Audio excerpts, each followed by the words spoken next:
and try to grind out some strikes before I have to go.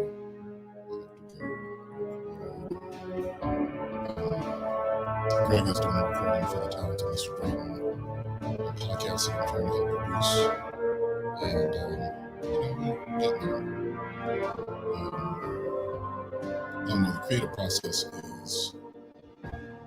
it can sometimes be a little tedious, especially when trying to learn new information.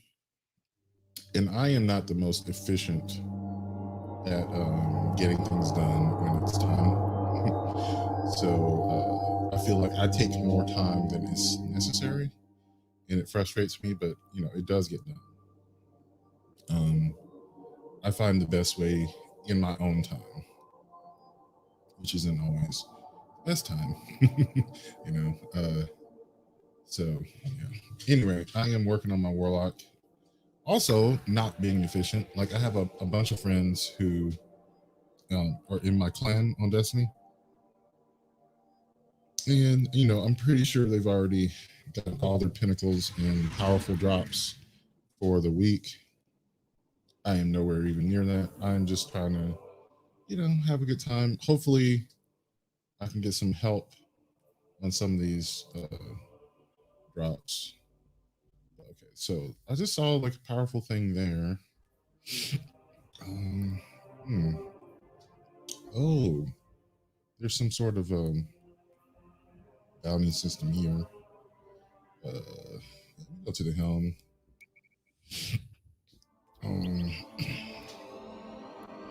There are, of course, new weapons in the loot pool.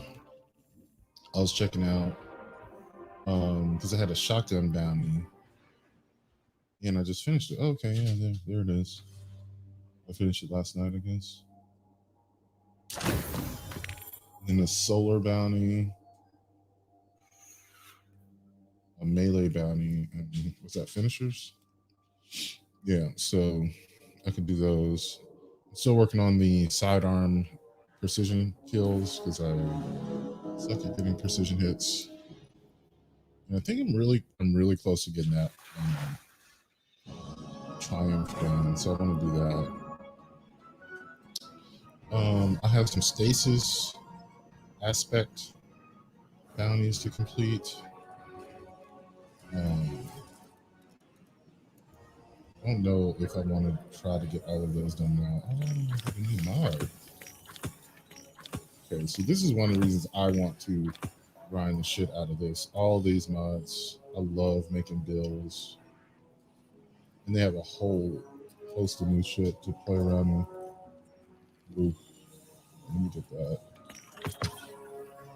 I don't know what the build is yet, but I don't really have time to mess around with it. I think I just want to go into strikes. Maybe do some of that. Okay, so part of the issue with leveling this up is figuring out how much of this ether to use. But I think I need to level up this thing faster.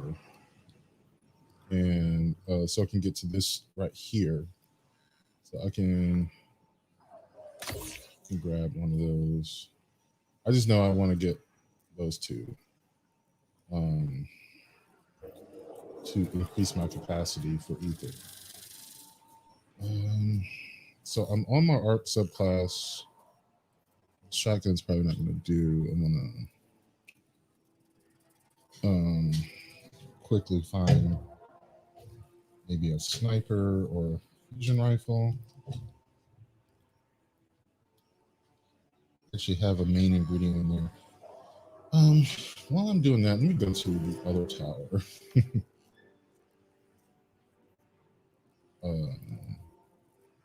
I thought Banshee had a quest. I guess he does for the new fusion rifle. Maybe I have to do that. Because, yeah, the ritual fusion looks like it's good. It's like a new loaded question.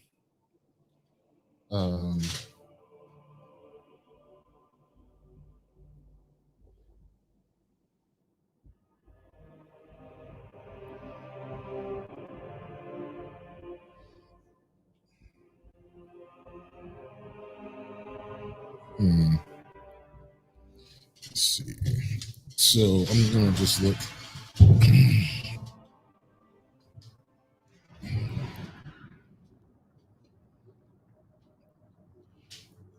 Set that down. All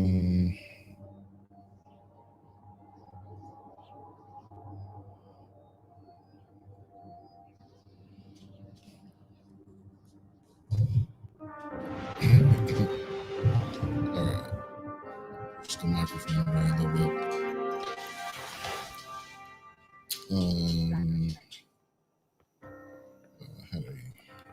This is taking forever. Yeah, there are probably some new gunsmith and band lines that you can pick up.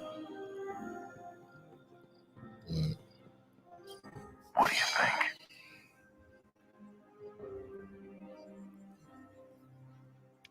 Deal. I'm not going for those extra diamonds anymore. Care about those. Look at the glimmer economies a lot. I am at your service. Yeah, precision kills, champions, kills. However, these just said my glimmer's all out anyway. No, it's not space. Okay.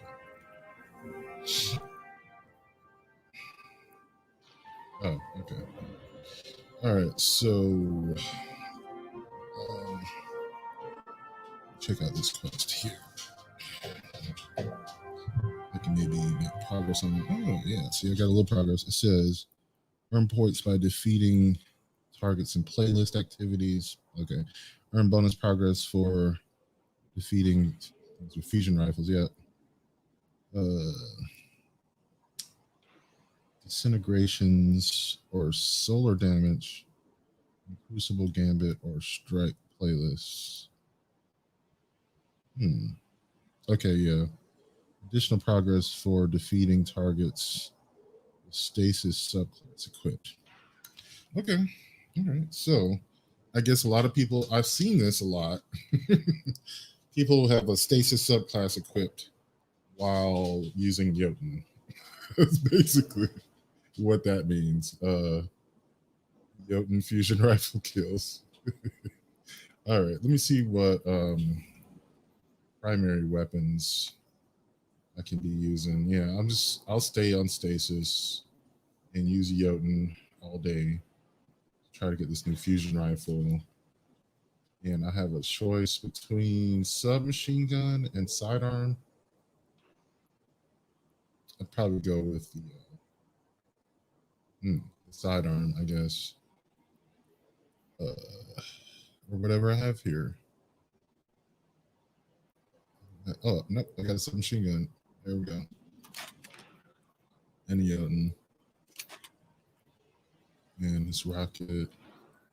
Put this on. Sure, go back to stasis. That's what I was already rocking. Make sure I have submachine gun loader on. I also have this overload submachine gun. But you know what? I think I'd rather go with the fusion loader. I'm going to be using the shit out of that. And this submachine gun has incredibly good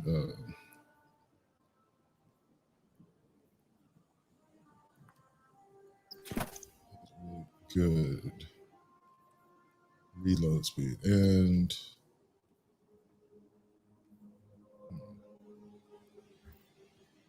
I don't have the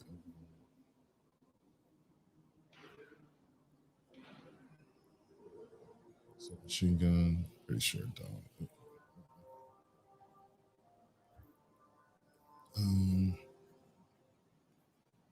Let's see.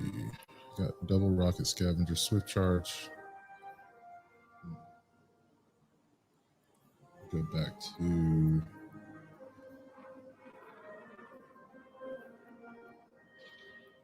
stacks and stacks. Where stacks and stacks, swift charge, high energy fire, taking charge with that, and Let's see.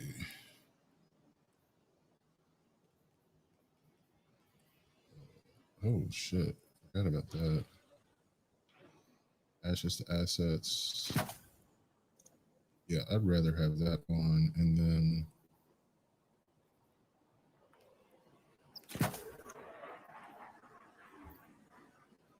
let's see what we got.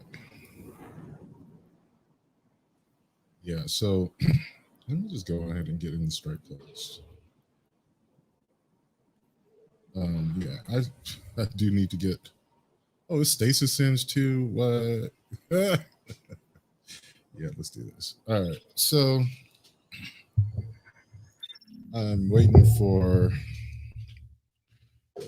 Greg to hit me up about recording his podcast, but in the meantime, shoot some aliens in the face. I got in there in like 10 minutes. Not too bad. I don't really need to hear the dialogue or whatever, so I might put on some podcasts. Let's see.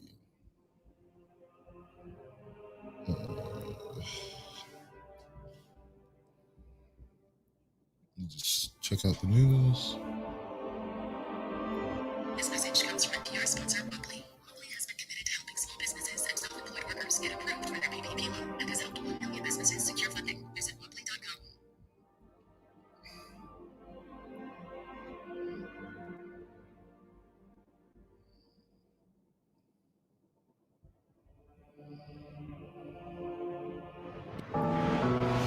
Colonial Pipeline is restarting after a cyber attack, but there are still gas shortages in the southeastern U.S. Don't fill up your car unless you have to. And panic buying is creating a supply problem. How long before fuel levels return to normal? I'm Noelle King here with Rachel Martin, and this is Up First from NPR News. President Biden, after talking with Israel's Prime Minister Benjamin Netanyahu, said he's hopeful violence between Israelis and Palestinians will ease up. My expectation and hope is that this will be closing down sooner than later. How are leaders in the Arab world responding to this conflict? And the most vulnerable migrants could be exempted from pandemic restrictions on those immigration. But how will authorities decide who does and does not qualify? Stay with us. We've got the news you need to start your day. High forces are lashing out. This message comes from NPR sponsor VMware. Without cloud, security, and workspace solutions, VMware helps companies navigate change, meeting them where they are and getting them where they want to be faster. Yeah, I'll get my chain down too because it's Capital One stasis. Venture Card. Details at CapitalOne.com. What's in your wallet? Credit approval required. Capital One Bank, USA, and I want to be rocking stasis, but I also want to get this down too. Cyber attack forced to shut down all operations last week. Still, along the East Coast, there are long lines at pumps. There are signs at gas stations that say no gas. Lots of movement. People panic buying Be ready fuel for is actually anything. creating the problem. North Carolina's Governor Roy Cooper declared a state of emergency and told people to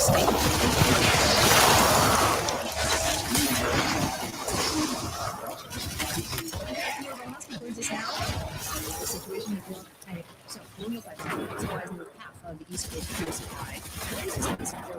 They're in the process of restarting the pipeline. That began at 5 p.m. yesterday, so it's underway right now. Now, obviously, this is a huge pipeline that we're talking about. It runs from New Jersey, carries a huge quantity of gas. Can't just flip a switch, right? Exactly. Imagine if they were rebuilding process. And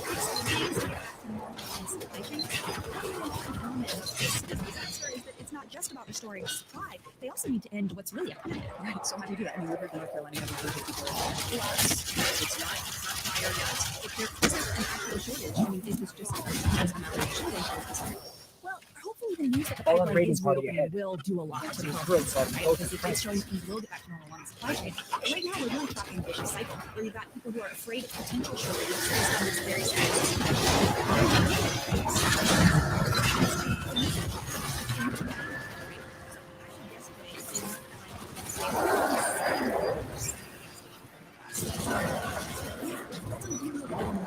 it's naturally worse. I just want to emphasize again, there is a fundamental distribution element. And that's not just about the pipeline. It's in storage in the southeast into the states and gas stations.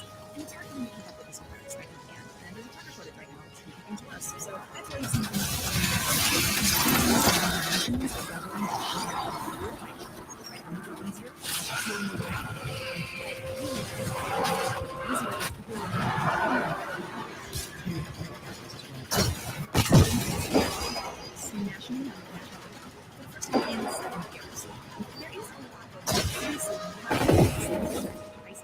in the Southeast, that doesn't help. Certainly, there's some regional localized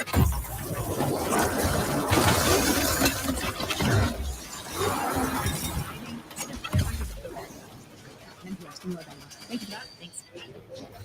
I'm reading dense hive signatures in a facility. Israeli airstrikes in Gaza continue. I don't like Hamas this. shows no sign of backing Feels down like a either. trap. That's right. Officials in Gaza say at least 83 people have been killed, including 17 children. President Biden has spoken to Israel's Prime Minister Benjamin Netanyahu. My expectation and hope is that this will be closing down sooner than later. But Israel has a right to defend itself. Israel says its attacks into Gaza are retaliation for the rockets fired from Gaza into Israel. More than 1,000 rockets have killed at least 7 people in Israel. Now, in much of the Arab and Muslim world, this is all seen as an asymmetrical response to a conflict that was provoked by Israel. NPR's Ruth Sherlock is covering all this from Beirut. Ruth, thanks for being here. I want to ask about the broader diplomacy at stake. The Trump administration made a really big deal of the so-called Abraham Accords. Can you remind us what those agreements did or did not achieve? Yeah, well, this was an agreement that was made without the Palestinians. They were against it, saying that they wanted countries in the region to avoid deals with Israel and tell them how to state the UAE tried to make this deal seem more to its citizens by saying, no, this is actually a good thing for Palestinians. Israel and tried to get better deals for them. So how are these same countries looking at the violence escalating between Israel and Palestinians now? Some say even humiliating, especially so for the UAE, because it shows that, despite those promises at the time, UAE leaders haven't really secured any wins for Palestinians and don't really seem able or willing to influence Israel's actions in that regard. It's interesting seeing how these governments are trying to handle this. The UAE government has criticized Israel, but not in as strong terms as it might have before the agreement. I spoke with Dr. Abdul Khalik Abdullah about all this. He's a professor of political science at the UAE. She won't escape this time. The decision is a long-term decision, it's strategic thinking, and this escalation, as awkward as it feels for the UAE and the other handful countries, I don't think it's going to have a profound impact. Execution is some of the UAE government That's now, her. and I should say That's that the Navota. government is getting some backlash from some of its citizens who are listening to Palestinians on social media. But for the moment, there is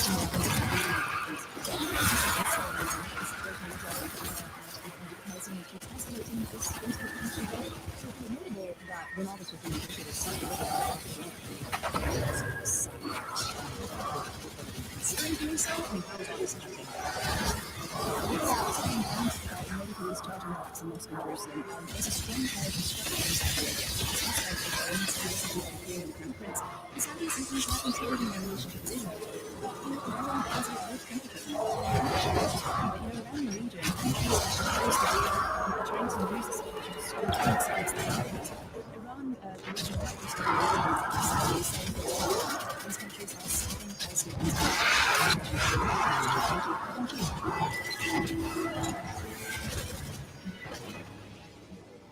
Biden administration is expanding its acceptance of the most vulnerable migrants in the West. Last month, more than 170,000 people were stopped at the border. Most of them were turned back under a public health order that was put in place because of the pandemic. But some people in dangerous conditions are being granted humanitarian exceptions. Those for immigration group. Can you just start by explaining what kind of restrictions have been put in place at the border? Yeah, so these restrictions started back at the beginning of the pandemic when the administration created this public health option that allowed immigration authorities to quickly stop most migrants who are apprehended after crossing the border and stop dangerous sorts of tourism. The administration has mostly left the public health orders in place, but little by little they have been opening the door to more of these migrants. Teenagers and kids who have parents, for example, have been allowed in to pursue their asylum cases in the U.S. And now the administration is expanding increasingly families and children.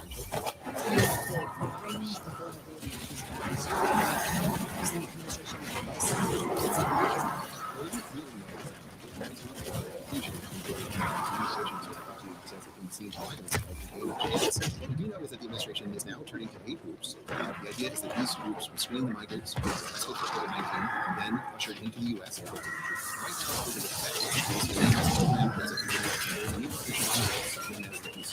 Which includes other groups and NGOs that we think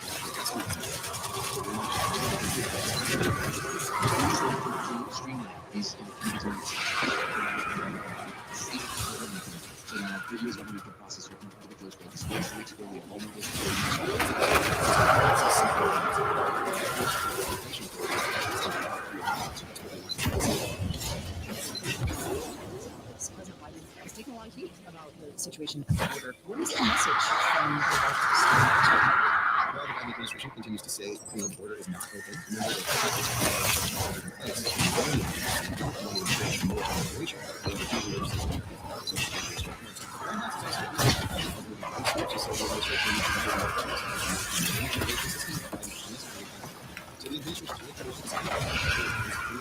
like the voting numbers just came out this week. They show immigration authorities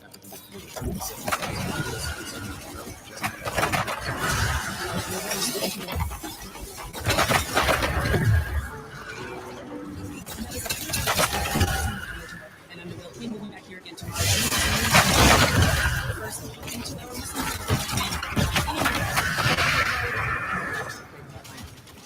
Consider this from NPR. This episode explores why some employers are and why it might not be such a bad thing for wages down the road. You can listen to Consider This every afternoon on NPR. We're happy to send the message, Commander.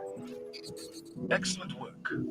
Return to the I'm tower. Yahweh Shaw. I'm Kia Miakanatis. We're the hosts of the NPR podcast, Invisibilia. You can think of Invisibilia kind of like a sonic blacklight. When you switch us on, you will hear surprising and intimate stories. Stories that help you notice things in your world that maybe you didn't see before. Listen to the Invisibilia podcast from NPR. This message comes from NPR sponsor Womply. Womply has been committed to helping small businesses and self-employed workers get approved for their PPP loan and has helped 1 million businesses secure funding. Visit womply.com to learn more. What does it take to safely reopen education? I'm Barbara Humpton, CEO of Siemens USA, and I answer this question in a new series for the Optimistic Outlook podcast. Subscribe wherever you listen to podcasts.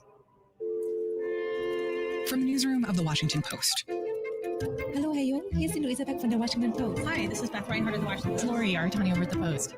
This is Post Reports. I'm Martine Powers. It's Wednesday, May 12th. Today, where have all the Uber drivers gone?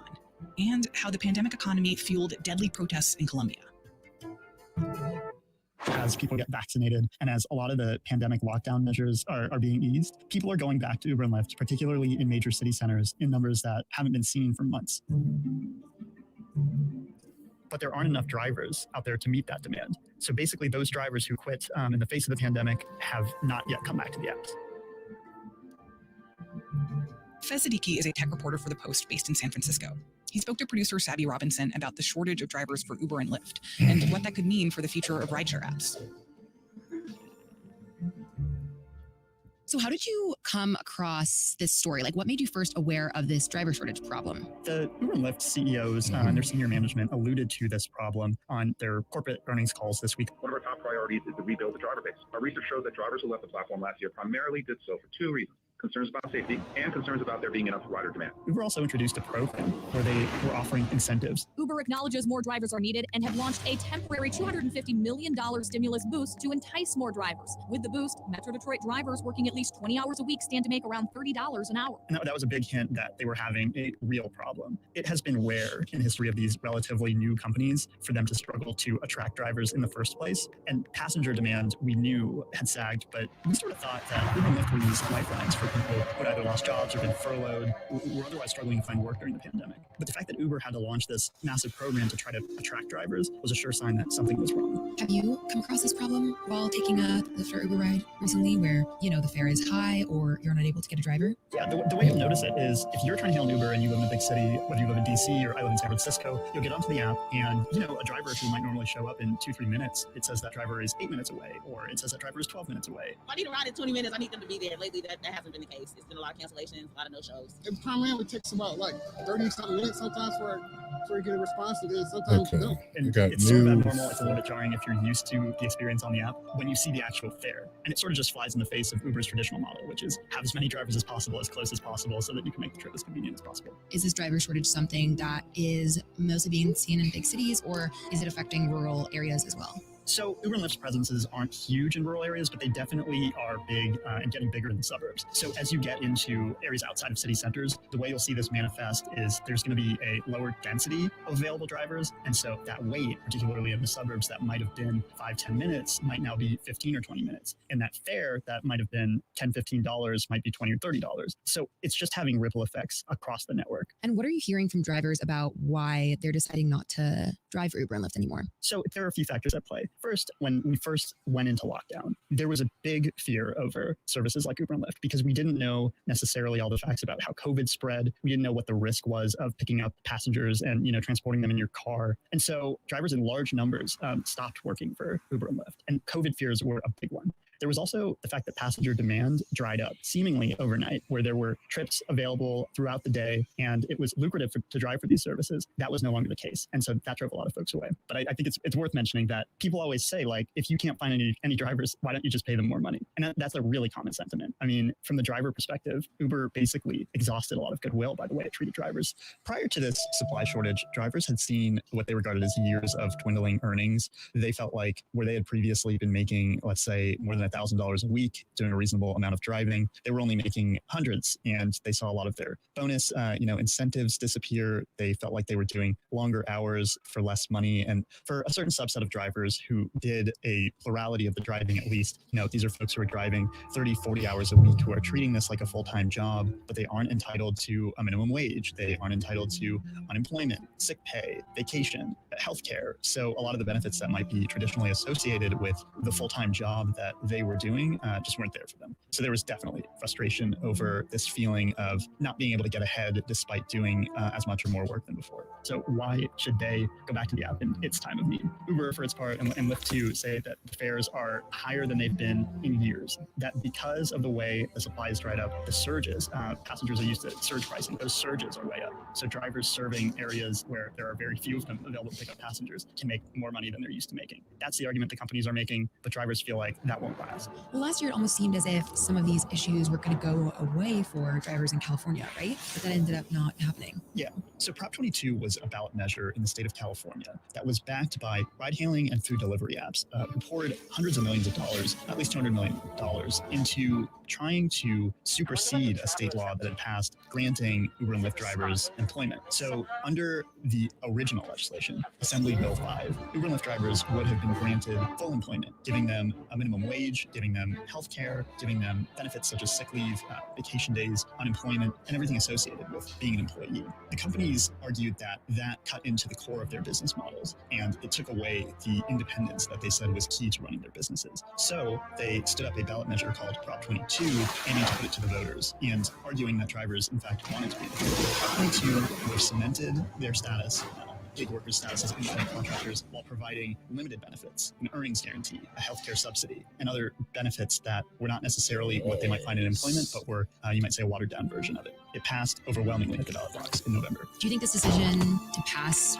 it played into the shortage at all? I mean, there's definitely an argument that if drivers were employees all along, this might not have happened, right? Those drivers, they would have been taken care of during the pandemic. Uber would have emerged with a pool of workers who they had a little bit more control over, but who they could dispatch to meet the customer demand. And when you talk to drivers who've experienced this, who left as a result of the pandemic, it's really striking how some of them just don't see themselves returning. They feel like they've been exploited, and they feel like the earnings opportunities aren't worth the stress that was put on them from the job, the depreciation they face, the maintenance costs of keeping their car in a state of good repair to keep driving, and so they feel like they can never go back. It's interesting the extent to which you will find that within the pool of existing drivers. As for attracting new drivers, I mean, Uber can now say, as a result of Prop 22, they've instituted a limited set of benefits. So healthcare subsidy being one of them, an earnings guarantee. It's not exactly the minimum wage, but it is an earnings guarantee. So they can say to this, maybe this new driver, that there is a model there to make this a little bit more sustainable. But among that set of drivers who've left, it's hard to see them making an argument that they've changed. What do you think this shortage means for the future of these gig companies like Uber and Lyft? Do you think that this moment, paired with the pandemic, paired with Prop 22, is going to push these companies to sit down and truly rethink how they're structured, or do you feel like that? One thing I'll say is it's hard to see these companies sort of taking this and rolling over in the face of it. The pandemic was interesting because they were able to argue and convince their shareholders basically that if we don't give a ride, we don't incur the loss. So the company's finances were not as thrown off as one might expect, the ways that they've had to change and evolve their businesses in the face of this. I think one thing that I found particularly interesting is just how much of Uber's business now is rooted in delivery. I think on their recent earnings call, they disclosed that deliveries are making up a majority of the business now. One thing that Silicon Valley does in the face of problems like this is they tend to innovate. And I don't mean that in sort of a rosy, wide-eyed sense of like, oh, they'll come up with some great technology solution that'll fix this.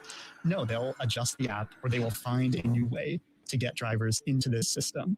The system that has basically been criticized as exploitive and unsustainable, but that has also been lauded for at least giving people an opportunity to make money, particularly in the early days of the pandemic. So where they see a need, I think they will corner that, and they will devise ways to get drivers back into the fold. And so that's why I'm hesitant to say that this might be a long-term issue for them, but certainly it is a major issue for them right now. So we'll have to see how they respond. Fez Siddiqui is a tech reporter for The Post. The story was produced by Sadie Robinson.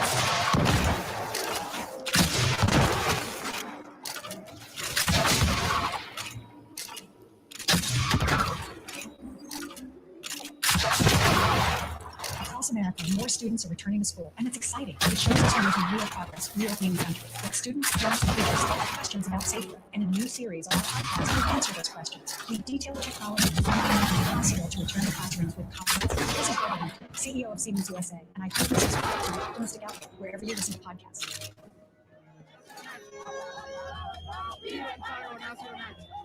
Since April 28th, we've been seeing a nearly unprecedented wave of protests in Colombia. These are significantly larger and more deadly than the protests that we saw in 2019 and 2020. Andrew Fiola is the South America and Caribbean bureau chief of The Post. Epicenter is the city of Colombia and have spread to hundreds of cities and towns across Colombia. It is unusual, the sheer breadth of these, and also the divisions of them, whereas on the states with police using what protesters refer as excessive force. And some of the protesters engaging in what police describe as unlawful vandalism, really creating this scenario where people feel that some cities, especially Cali, have become somewhat of a tinderbox.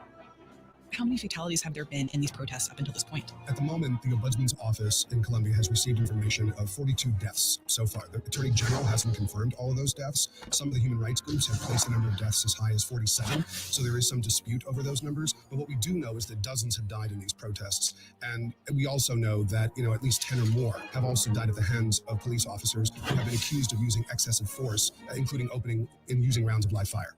So why are we seeing these protests? How did this all start? Initially, these protests began as a reaction to an incredibly unpopular tax bill that was proposed by President Ivan Duque.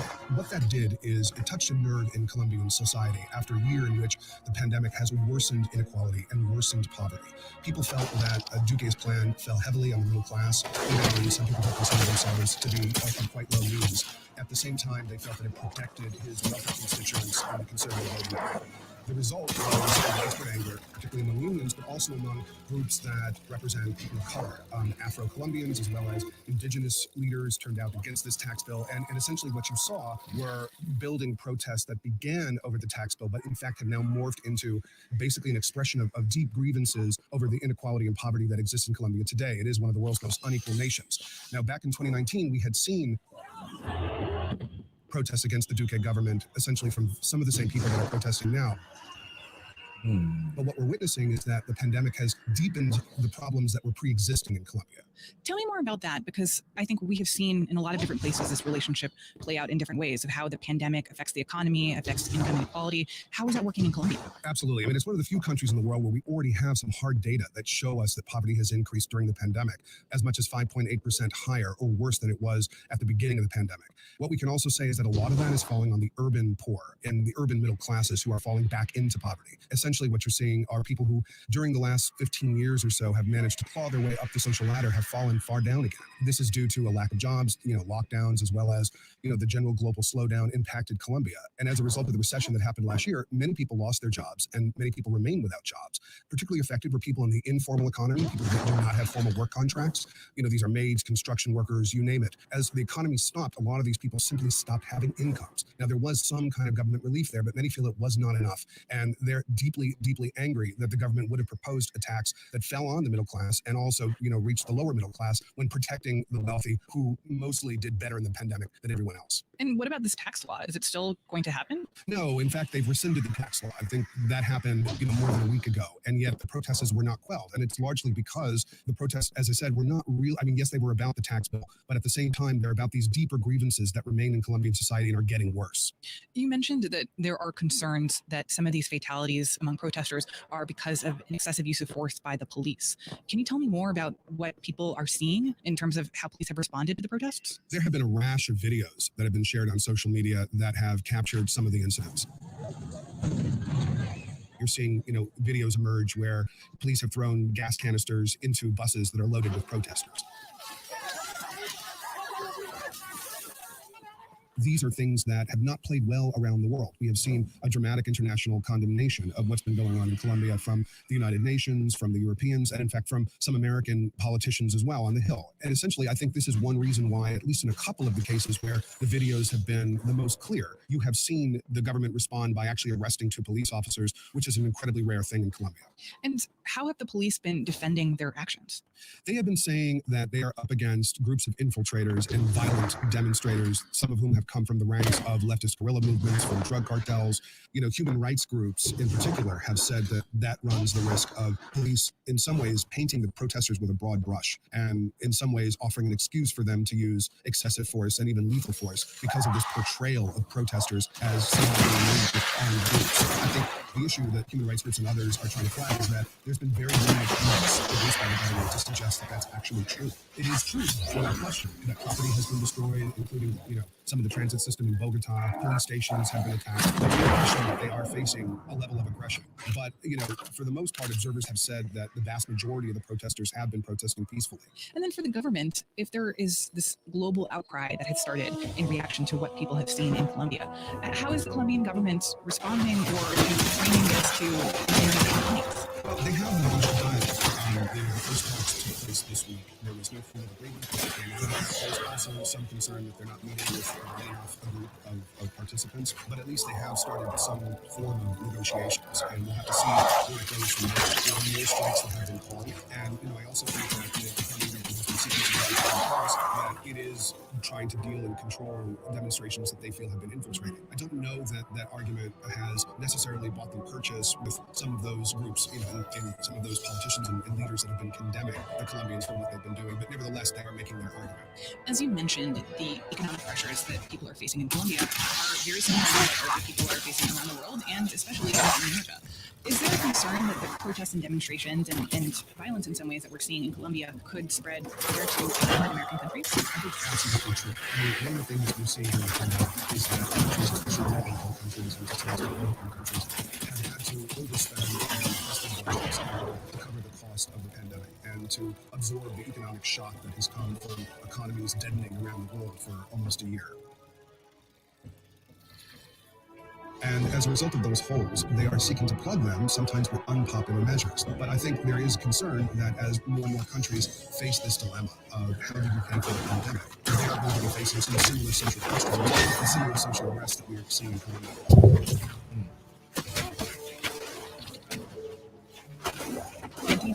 The South America and Caribbean region. The story was produced by Alex.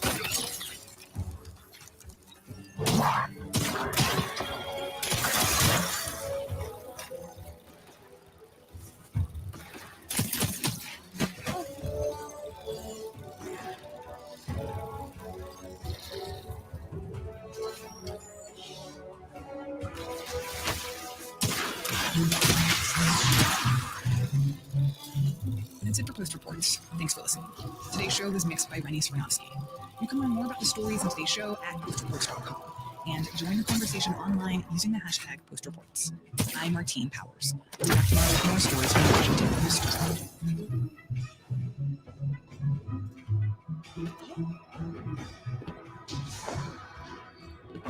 What does it take to safely reopen education? I'm Barbara Humpton, CEO of Siemens USA, and I answer this question in a new series for the Optimistic Outlook podcast. Subscribe wherever you listen to podcasts. This message comes from NPR sponsor 99 Designs by Vistaprint, a creative platform making it easy for small business owners to get custom designs. Work with expert designers around the world and build your brand. Find the right designer for your needs at 99designs.com. Hey NPR, this is Amy from Toronto. After 15 years of post-secondary education and 3 degrees, I just finished my last exam on the road to becoming an orthopedic surgeon. This show was recorded at... It is 2:05 p.m. on May 12th on a Wednesday. Things may have changed by the time you hear it. Enjoy the show.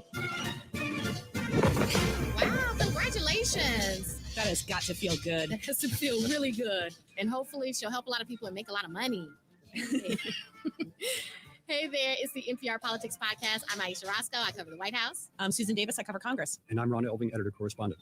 House Republicans have removed Congresswoman Liz Cheney of Wyoming from her party leadership post. They did this because she has continued to criticize former President Donald Trump for his repeated and ongoing lies about the November election, as well as his role in the January 6th insurrection. Here she is after the vote. I will do everything I can to ensure that the former president never again gets anywhere near the Oval Office. We have seen the danger that he continues to provoke with his language. We have seen his lack of commitment and dedication to the Constitution. So that doesn't sound like she's, pulling back at all.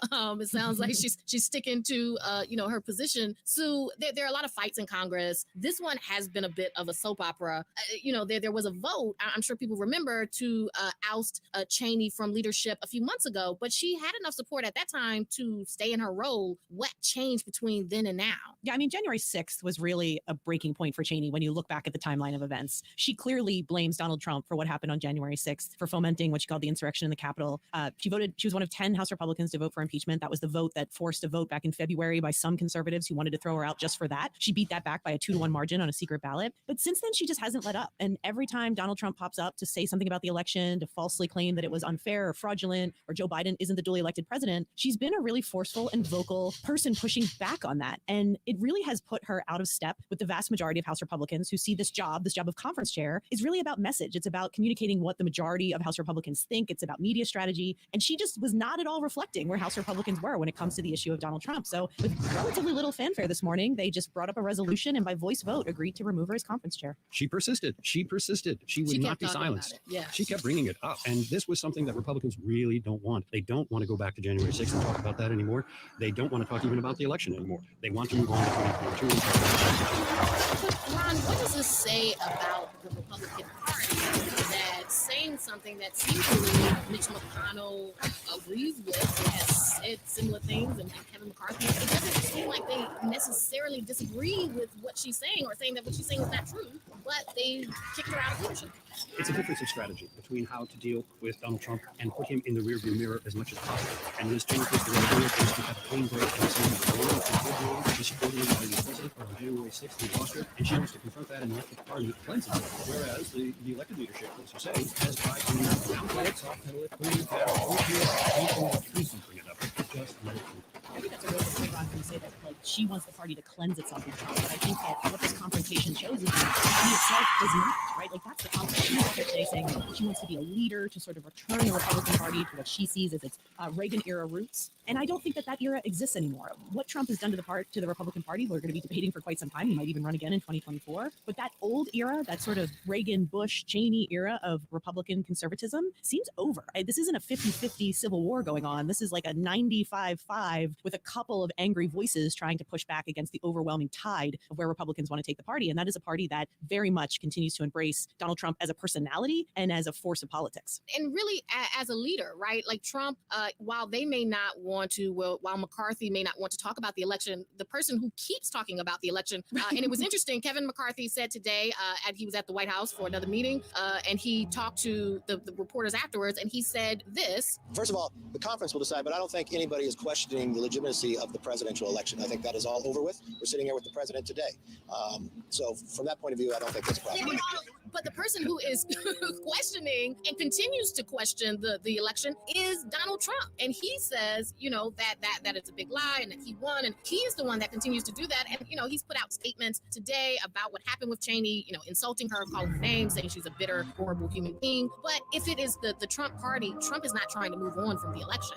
He's just not. It's hard to imagine another time in the past where a House officer, such as Kevin McCarthy, leader of the Republicans in the House, has had to choose between members of his own caucus who think the president president is named Joe Biden, as he just said today. I just sat with the president today, he was referring to Biden. And people in his office think the president is actually Donald Trump. And we're in this country right now with big names who are saying exactly that. This is a big reversal of fortune for Liz Cheney. When you talk about the old guard, that's what she represented. She was Republican Party royalty, the daughter of Dick Cheney, who was Republican Party royalty. This is a big, fall for her in the GOP. Absolutely. I mean, she was someone not too long ago who was viewed as someone who could potentially be on a presidential ticket one day, and now she's just in a world of trouble. I do think it speaks to the fact that she's really doing what she believes is right, because she's gained absolutely nothing politically. She's been censured by her state Republican Party. She's got a very long list of primary challengers. I think Donald Trump has a very personal interest in trying to defeat her in 2022. I mean, people sometimes come back and tell right now and see how Liz Cheney could do that. But as of today, she says she's running for re-election. She is raising a good amount of money, certainly to run in Wyoming, and her attitude coming out of all of this is pretty combative. It's not one that is going to shrink and shy away. She wants to be a leader in the movement, and that she's not going to shut up. So I think we're going to continue to hear a lot more about Liz Cheney, and she might continue to be a thorn in House Republican side the way Trump is, where they keep wanting to try to talk about something else, and neither one of those forces seems to be letting them do that. All right, let's take a quick break, and we'll talk more about this in a second.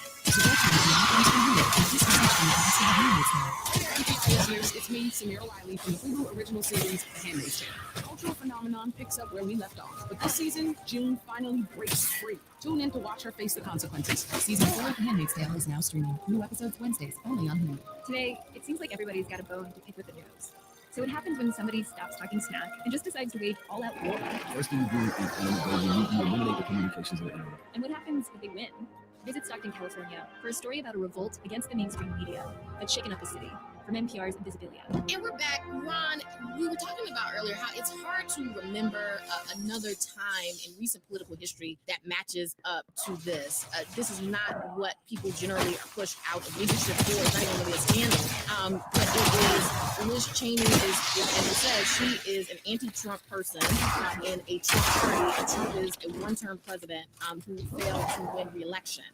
Like, how does that work for the Republican Party? When did one-term presidents become? Generally speaking, you go back over the last few generations. George H.W. Bush kind of disappeared after he lost to Bill Clinton in 1992, and Jimmy Carter really took a long fall after he lost to Ronald Reagan in 1980. So one-term presidents get labeled as failed, whether that's fair or not, and there's obviously been reassessment of both of those one-term presidents. But at the time, because they lost kind of badly, they really stepped back and disappeared in the suggesting that they Meet were me really back in the losing Armory party Hall, thereafter. and we'll see in what fact, this a lot of people puzzle were looks shocked like that even when George finished. H.W. Bush's son was able to come back 8 years later. Okay. Let's see.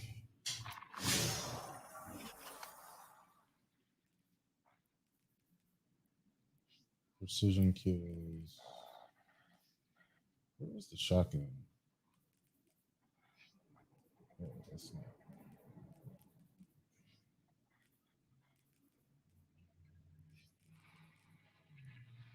Oh, yeah. Shotgun in law sectors.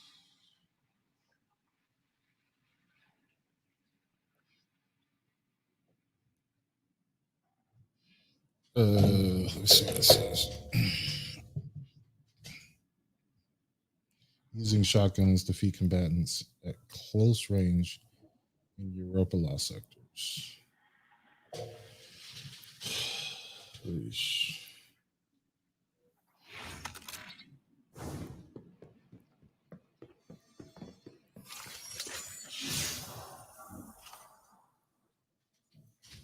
also have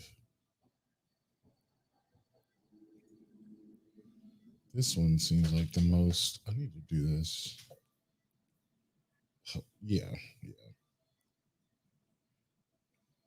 Okay.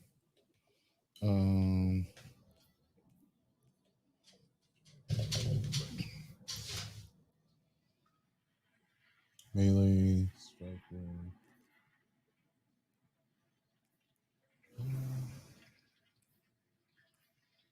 I finished the sidearm.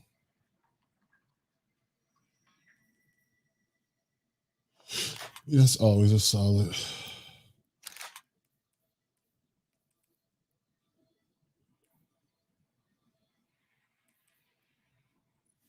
So charge.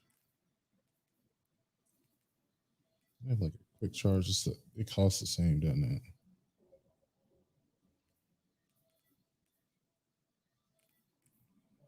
Does.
Hey.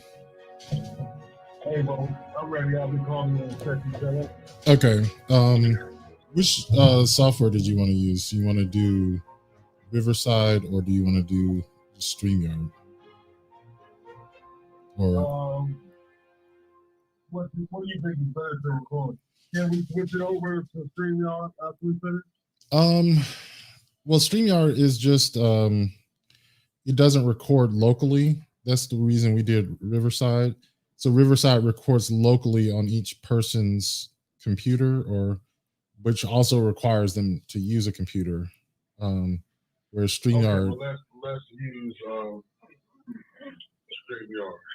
Okay. Yeah, I was thinking that would probably be easier. Yeah. What is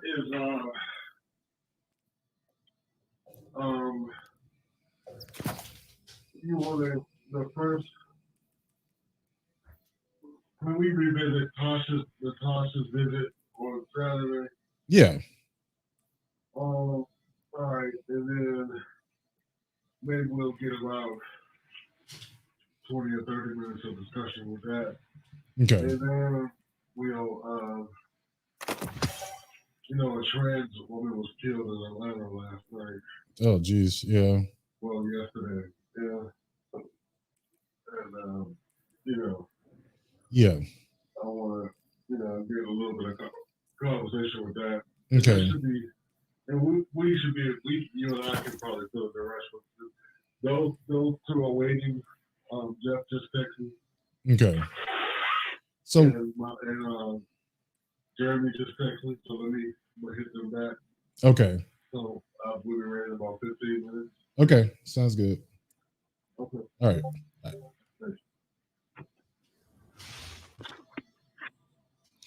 All right, so that sounds like we're going to be doing StreamYard in like a few minutes. So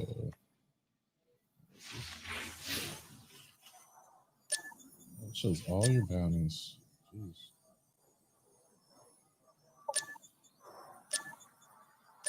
Level of which ones are most likely to be done first. That's good. All right. Let me go run a strike real quick. And then Greg sounds like he is ready to go. Sounds good to me.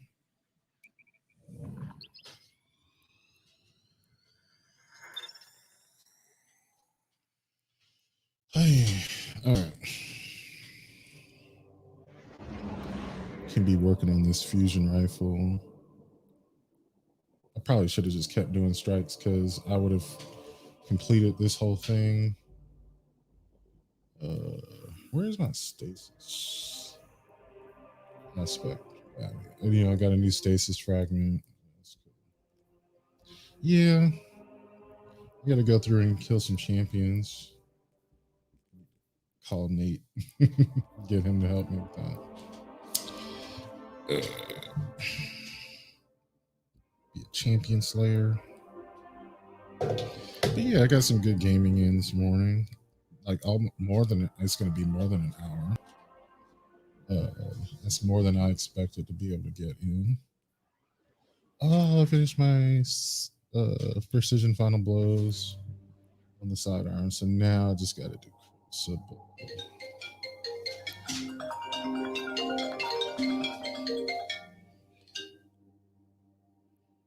Hey, hello. We can go back and add the border and stuff. No. No, we need that in there. Yeah. The background. All right, Commander Zavala, we agree to the right to proving. The Cabal sends forth its champion. The challenge is met. Our blood flows together. May it lead to unity.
You willingly enter the Helpless Electors. I welcome you, but my forces, they do not.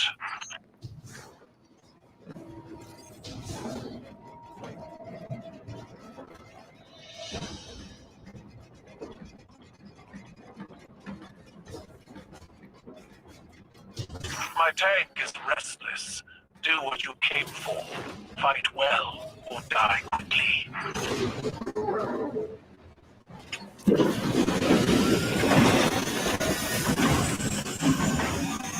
Be reasonable, Guardians.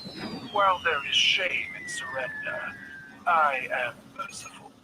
You all but demanded this coming. We will see it through to the end.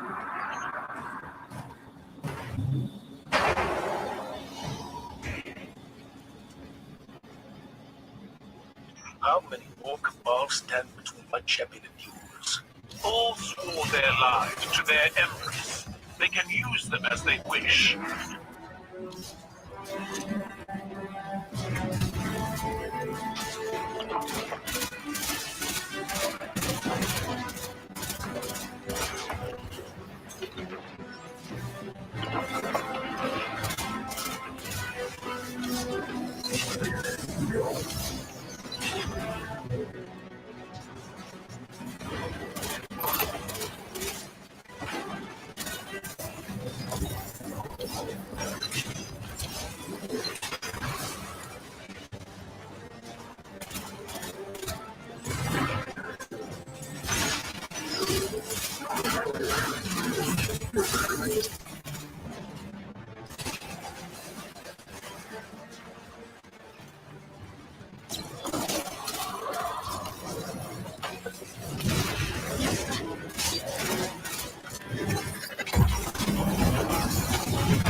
Your guardians scurry through my tank like soon vermin. enough so I can Is this how the Vanguard fights its wars? Our fight is today, We need not slaughter every cabal in your army. Do not expect gratitude. I want to get that. Those you leave behind will grow. They will learn. I forgot about the. To drive a knife into the heart of my tank? My troops will defend its life with theirs. If our foes are capable of growth, let us be the catalyst that forces them to change.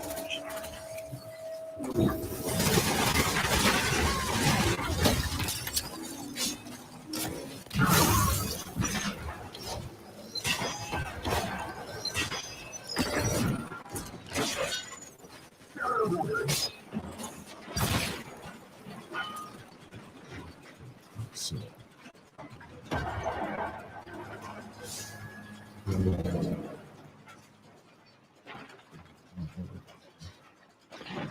Yeah, I'm full up. What's all this stuff?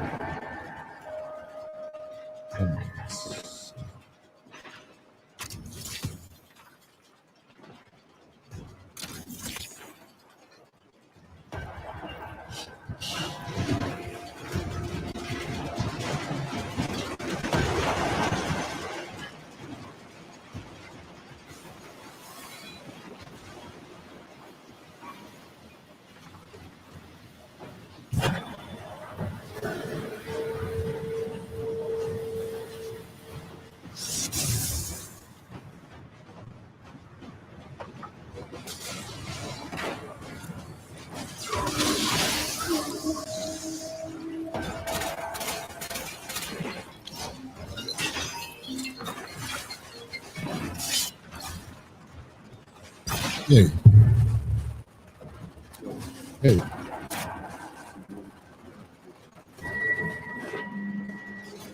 Okay. So what are you using to make it?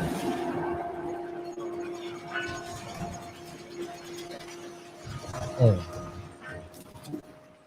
Well, oh. Those things automatically say what that. That's why I was wondering. Okay. Oh.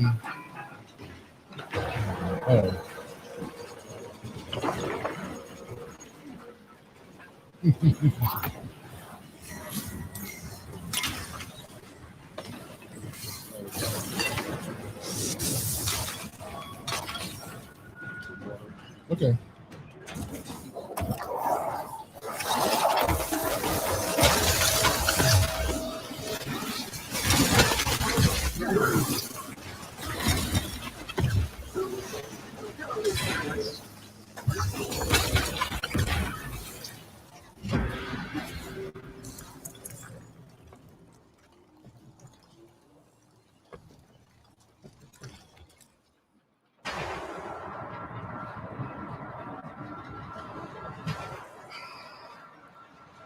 I see now how you fight, Guardians. Your potential is wasted running errands for your commander. Enough.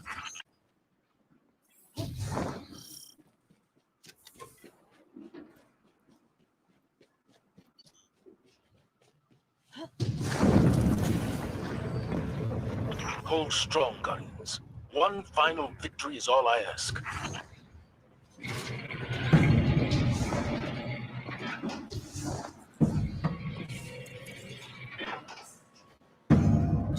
Arise, my chosen! Fight for the glory of the Cabal!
Your champion falls.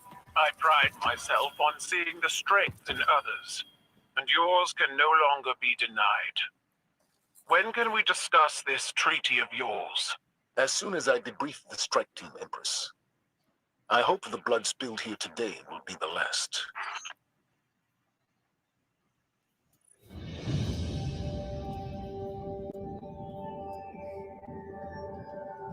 Okay.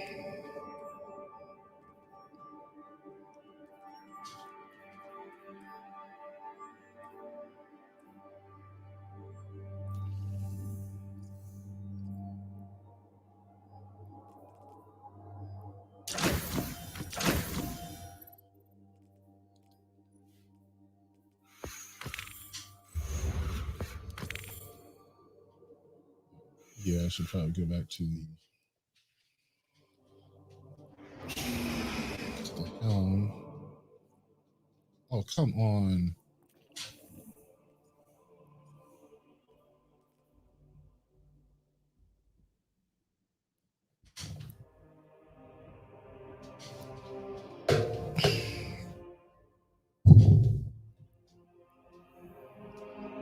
Switch character. Let's see.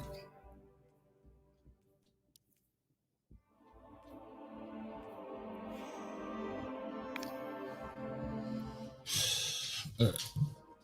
I'm trying to load me into another game, and I probably need to go to the helm, get another upgrade because I'm full up on charges.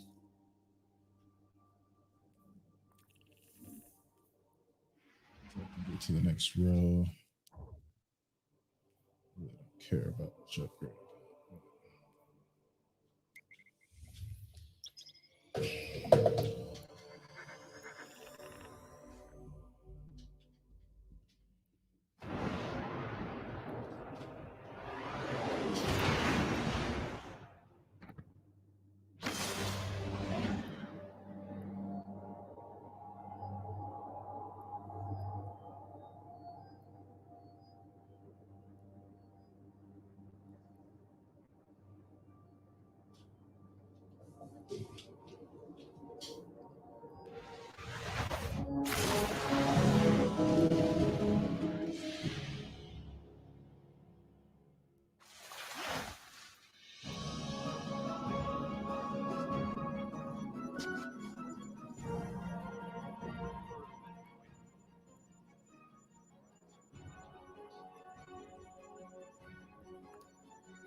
Oh, I need to. Okay.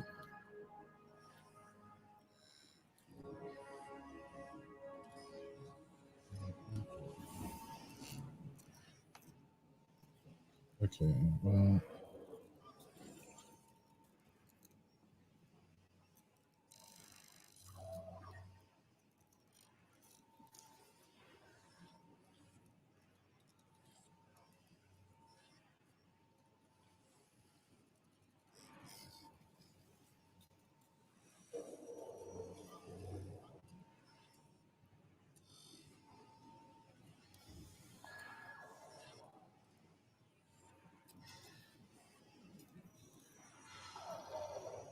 Oh yeah. Armor synthesis.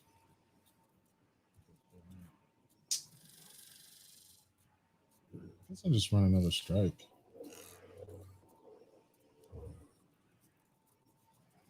Yeah, let me just get this.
Done for auto donation signs.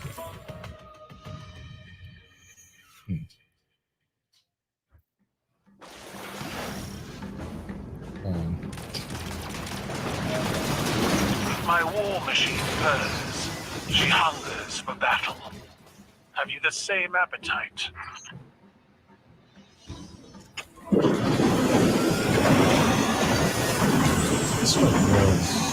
We lost our world to the Hive. Why will you not stand with us? We signed no treaties at the end of a gun.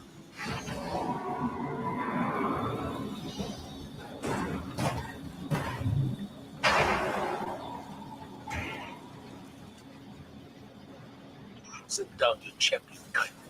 Bring this fight to an end. My honor guard deserve a role in this battle. A victory here will be victory for all Cabal.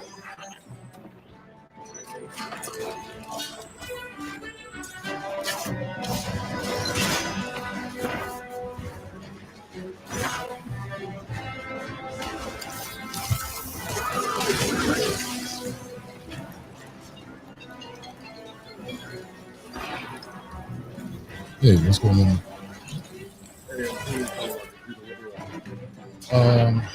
Yeah, let me see the link. Who else is doing this?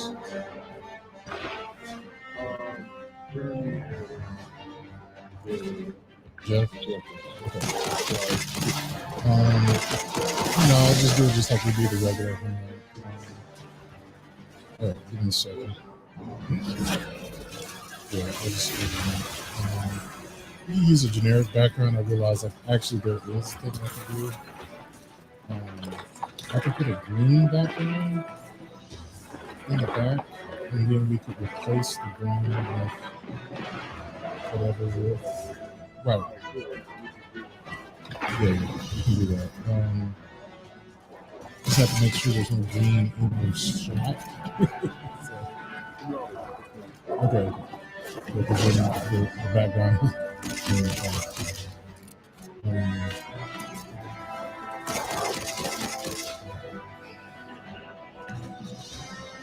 let me.